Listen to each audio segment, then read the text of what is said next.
She gripped her apron tightly, fighting back the tears. Once again, the chef's voice echoed through the kitchen, harsh, loud, and merciless, followed by muffled laughter from those who didn't dare look her in the eye. Rachel knew she wasn't just any cook, but in that luxury restaurant, talent wasn't enough. To them, she was just another girl from the wrong part of town, daring to dream too high. That night, something inside her cracked, and what felt like the end would become the first step toward an unexpected new beginning. The clatter of cutlery was like a frantic orchestra in the kitchen of Le Maître. Pots boiled, knives danced, and the clock ticked faster with each passing second of the busiest dinner service of the month. Rachel held her posture firm as she finished plating a wild mushroom risotto with a splash of white wine and freshly grated Parmesan. It was her favorite dish, and tonight, it was flawless. She closed her eyes for a moment, breathing in the creamy aroma, before setting the plate on the pass. "What is this?" came the sharp voice of Chef Augusto. He snatched the plate from the counter and in one dramatic motion, dumped it into the trash. "Are you trying to ruin this restaurant?" Silence fell over the kitchen. The porcelain plate clinked against the bin. Rachel swallowed hard, trying to remain composed. "I followed the recipe exactly." "Shut up," he snapped. "A recipe? You can't even season rice properly. And you dare talk back to me?" Her eyes began to sting, but she refused to cry. "Not here. Not in front of them. You're suspended. Indefinitely," he declared, turning his eye back. "And if you have any shame, you won't come back." She stood still. Her hands trembled, her cheeks burned. The kitchen noises resumed slowly, as if the world kept turning without her. Without a word, she untied her apron, left it on the counter, and walked out. The cold night air hit her face like a slap. Across the street, she caught her reflection in a dark window. Hair hastily tied back, stained uniform, red-rimmed eyes. All she ever wanted was to cook. And in that moment, it felt like the world was telling her, once again, she didn't belong. What she didn't know was that the best dish of her life was still ahead of her, and it would be served far from Le Maître's polished counters. It had been 3 days since Rachel left the restaurant with nothing but the bitter taste of humiliation and a crushed dream. She hadn't told her mother. She couldn't bear to worry her. Instead, she wandered the streets of Santa Monica, CV in hand, knocking on the doors of cafes, bakeries, and bistros, all with the same answer: "We're not hiring right now." On the 4th day, her phone rang. It was Diego, one of the pastry chefs at Le Maître. He had always been kind to her, sharing leftover croissants after closing and offering small words of encouragement when no one was looking. "Hey," he said. "Don't hang up. I have something that might interest you." Rachel sat up. She hadn't expected any kindness from that place ever again. "I know a family in Montana Avenue. Big mansion, very private. The man who lives there is complicated. But they need a cook, quiet, discreet, someone who knows what they're doing." "And you thought of me?" she asked cautiously.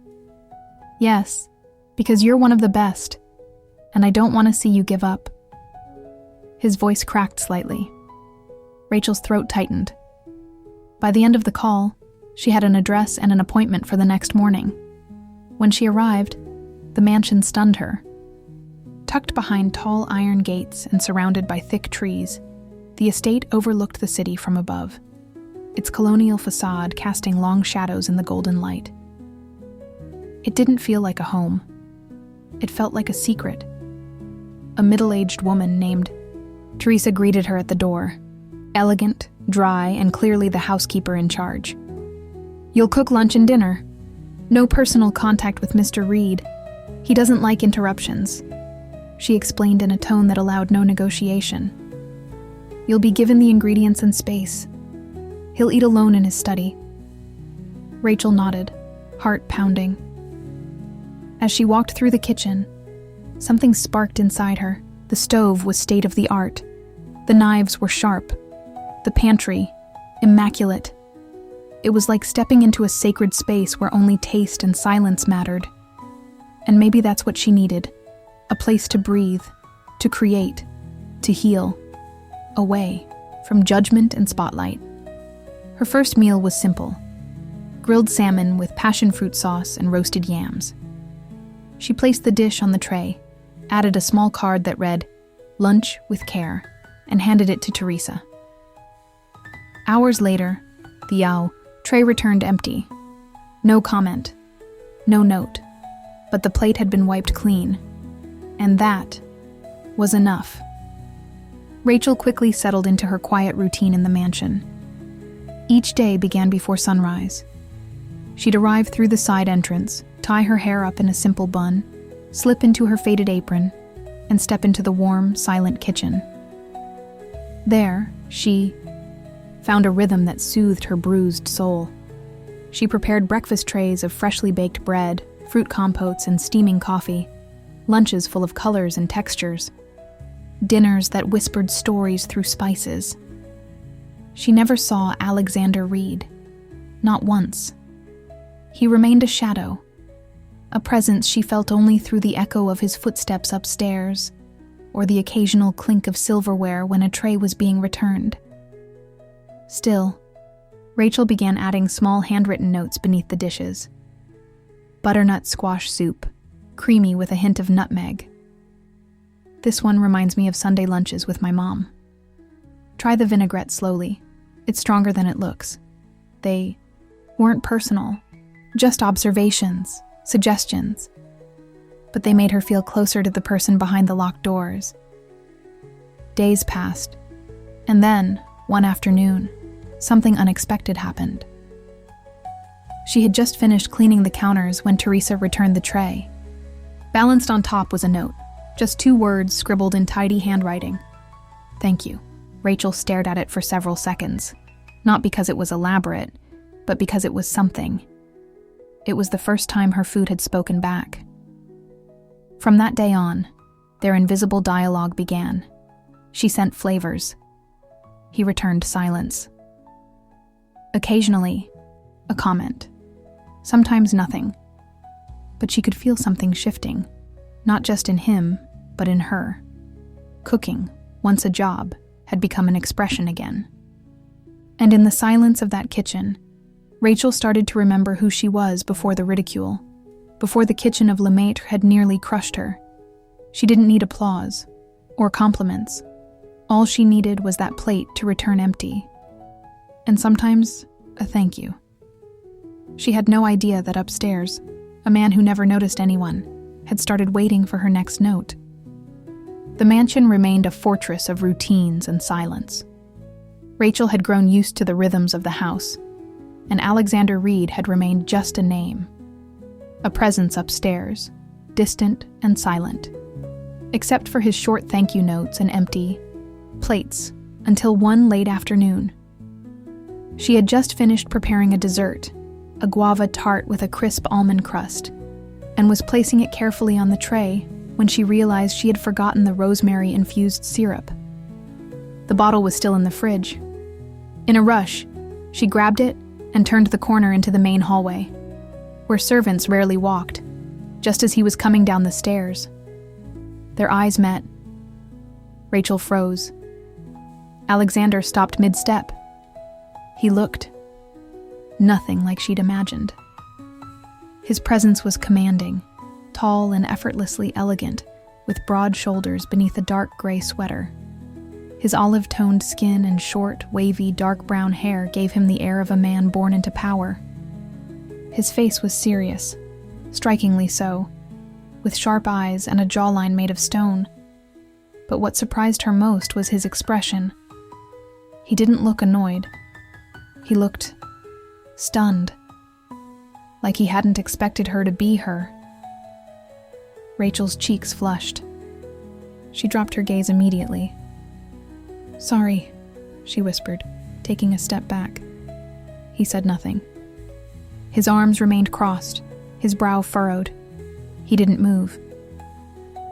Rachel nodded slightly and retreated to the kitchen, heart pounding. She didn't look back, but Alexander did. Long after she'd disappeared, he stood at the bottom of the stairs, staring at the corner where she'd vanished. He had tasted her food for weeks, imagined her, perhaps, but the woman he'd just seen, with soft brown hair tied under a scarf, expressive dark eyes, and a warmth that seemed to linger even in silence, was not what he expected. She was real, too real, and that made her dangerous. The next morning, Rachel arrived earlier than usual. There was something different in the air, heavy, electric, like the calm before a summer storm. Since the accidental encounter in the hallway, she had received no more notes. No, thank you. Just silence, but not the usual kind. This silence felt heavier, almost watchful, as if someone was listening from afar.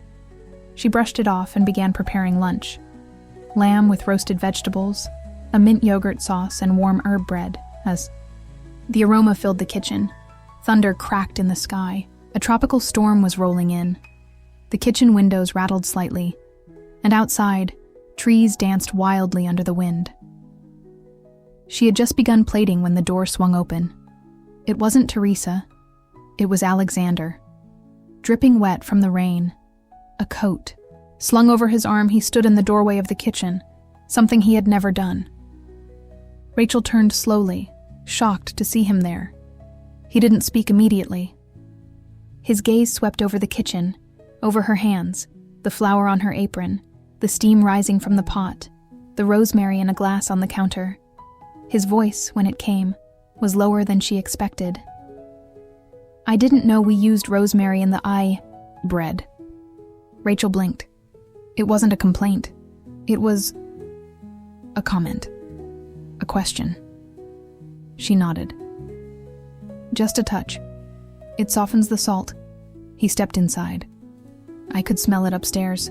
Rachel turned off the stove, unsure what to say. She felt her hands trembling, though she hid it well. He looked around again. "This kitchen looks different than I remember." "It's always the same," she replied gently. "You just never came in." A flicker passed through his eyes. Then, without warning, he said, "I had a dream last night about a field of mint and fire." Rachel raised her eyebrows, confused. "The lamb," he clarified. "You used mint last week. It reminded me of something I hadn't thought of in years." She remained silent, letting the words linger. Then he turned, almost abruptly. "Don't change anything in the menu today." And with that, he left. The tray returned later with no note. But the bread was gone, and tucked beneath the empty plate was something she hadn't seen before, a dried sprig of rosemary. Rachel smiled softly. The storm outside raged on, but inside the kitchen, something had begun to thaw. It was an unusually cold evening. Rachel had chosen to prepare something comforting: a spiced pumpkin soup, freshly baked olive bread, and a light vanilla cream topped with orange zest. Cooking that day felt like more than routine. It was a way to quiet the noise inside her. Since Alexander's unexpected visit to the kitchen, the silence between them had gained a new weight. Not cold anymore, just full.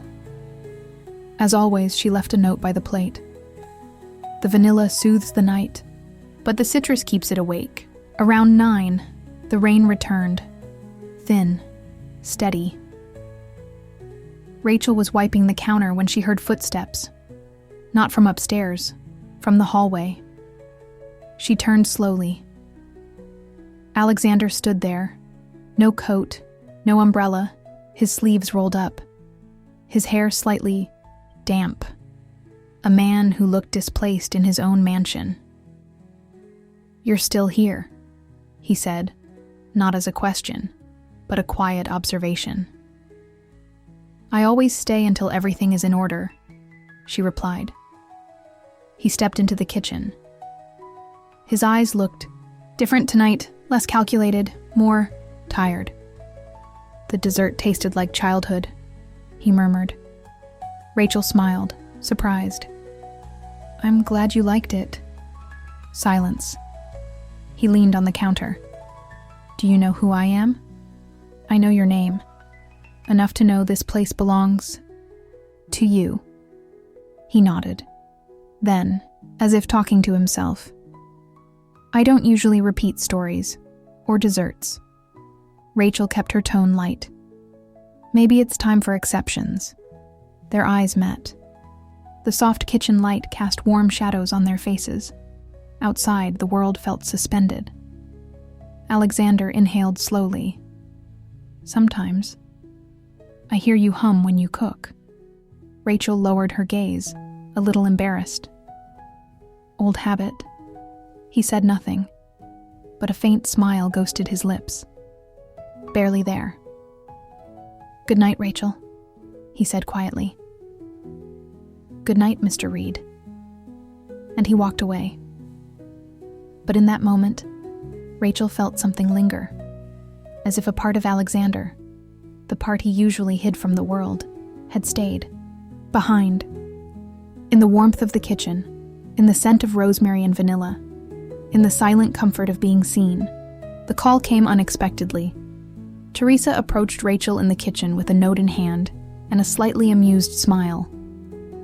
"Mr. Reed would like dinner served in the smaller dining room tonight, and he asked specifically for you to bring it." Rachel froze. She had never stepped into any of the mansion's formal dining spaces beyond the kitchen thresholds. That wasn't her place. "Me?" she asked hesitantly. Teresa shrugged. "His house, his rules." The smaller dining room was elegant and intimate. Walnut furniture, dimmed golden lights, and a single place setting arranged on a long table, far too large for one person. She pushed the serving cart slowly, her heart hammering against her ribs. When she entered, Alexander was already there, seated, reading something on a folded sheet of paper. He looked up, their eyes met. Rachel placed the dishes with quiet care: roasted duck with pear reduction, creamy polenta, and sautéed greens with garlic and lemon. "Would you like me to stay or sit?" he interrupted softly, pointing to the chair across from him. She hesitated but obeyed. For a long moment, there was only silence between them. Not uncomfortable, but tense, like a thread pulled taut between opposite ends. Alexander took a bite. His expression didn't change much, but his words came slowly, deliberately. "This is the best thing I've eaten in years." Rachel's cheeks flushed, but she said nothing. He took another bite, then looked at her. "Why do you cook the way you do?" She blinked, caught off guard. "I don't understand." "You don't cook like someone who just wants to please a client. You cook like someone who's trying to say something." Rachel hesitated, then replied quietly, "Because sometimes food is the only way I can speak without being interrupted." His gaze didn't waver. "And what are you trying to say tonight?" Rachel swallowed, feeling her throat tighten. "That I belong somewhere, even if it's not here." A long silence. Then Alexander stood up. He walked slowly toward the window, his back to her. His voice, when it came, was barely above a whisper. "You don't know me." "No," she agreed. "But I've seen enough to know you're not just what people say." He turned to her. "And what do they say?" "That you're cold, impossible, untouchable." Another silence. Then he walked back to the table. He leaned down slightly, just enough to meet her eyes. "And yet, you're still here." Rachel's breath caught. For a moment, she thought he might reach for her hand, that he might say something reckless. But instead, he straightened his posture. "Thank you for dinner," he said formally. "You may go." Rachel stood, heart racing. She walked to the door, but before leaving, she turned slightly. "Good night, Mr. Reed." He didn't answer. But when she was gone, alone in the silence of the room, Alexander sat back down, looked at the untouched glass of wine beside him, and smiled, for the first time in years. The morning was quiet, colder than usual. Rachel entered the kitchen early, as always. The routine grounded her. But that day, something felt different. Teresa wasn't humming as usual. The air felt expectant. On the marble counter, she found a letter, her name written in careful handwriting, Rachel. She opened it with cautious fingers. "I don't know your whole story, but what I do know is that your presence has unsettled a house long asleep. I tasted memories in your food before I ever saw your face.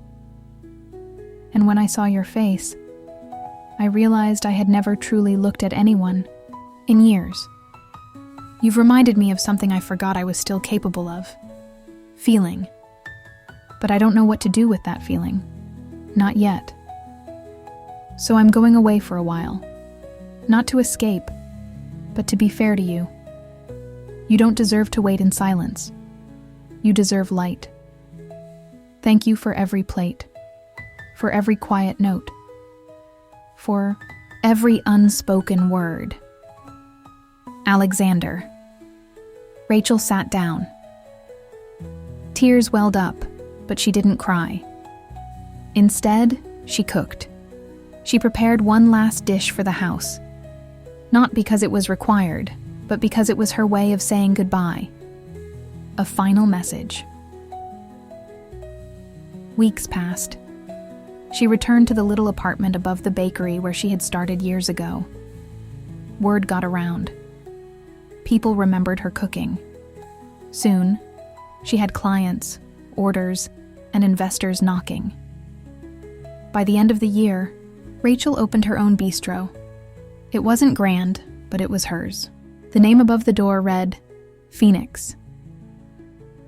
One night, just before closing, a man walked in. His presence made the room fall silent. Alexander, wearing a dark coat, eyes tired but focused. He walked slowly to the counter. Rachel's hands trembled as she placed the last dessert plate of the night before him. Guava tart with almond crust. He tasted it, smiled, then looked at her. "May I sit?" She nodded. No more letters, no speeches, just two people who had walked through fire to get to the same table and stayed together. If this story moved you, don't forget to like the video, follow our channel for more emotional journeys like this, and share this with someone who believes that even from the shadows, we can find the light again. And if you'd love to see a part 2 of Rachel and Alexander's story, let us know in the comments.